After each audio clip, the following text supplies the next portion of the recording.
Hello, my name is Yemi. I'm the author of a biography called Time Will Tell. It covers quite a present topic called international parental child abduction. This happens when one parent takes their child or children away from the country where they live to another country without the knowledge or consent of the other parent. It happens quite a lot today, and especially now that it's easier to travel. But I also read somewhere recently that 75% of child abductions are done by the mother. This is in the case of international parental abduction, by the way. 20% done by the father and 5% done by a family member. It happened to me when I was 7 years old, and that was in 1973.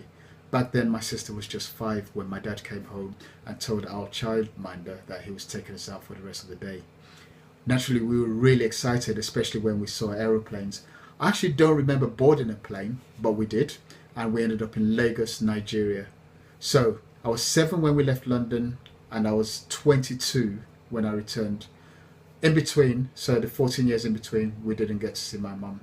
Now, for anyone who was around in 1973, you might also remember that there was no internet access, no Facebook, no mobile phones, no laptops, no social media of any kind. In fact, I said no mobile phones. There was house phones, but maybe in England we had all those dial phones. In Nigeria, you were very, very rich to have one of those. My dad took us to one of the most remote villages as well. So the only way I could contact my mum was by writing. Unfortunately, I knew my address, so I was able to write to her.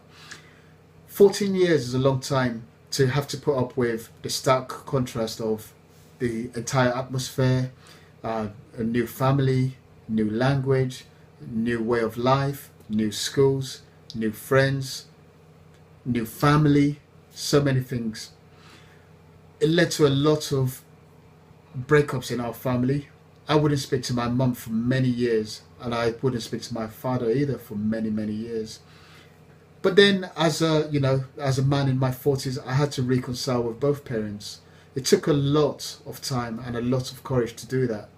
Time Will Tell was published in 2014 with the help of both my parents, and it covers the entire story of my life. If you do read this book, 1, I hope it helps. 2, I hope you enjoy it just as a true story. And 3, if you have any questions, I'm easy to find. My name is Yemi Elegundi, as you see there. You can find me on Facebook, Twitter, Google+, LinkedIn, and so many other social media. Thanks for having a look at my video.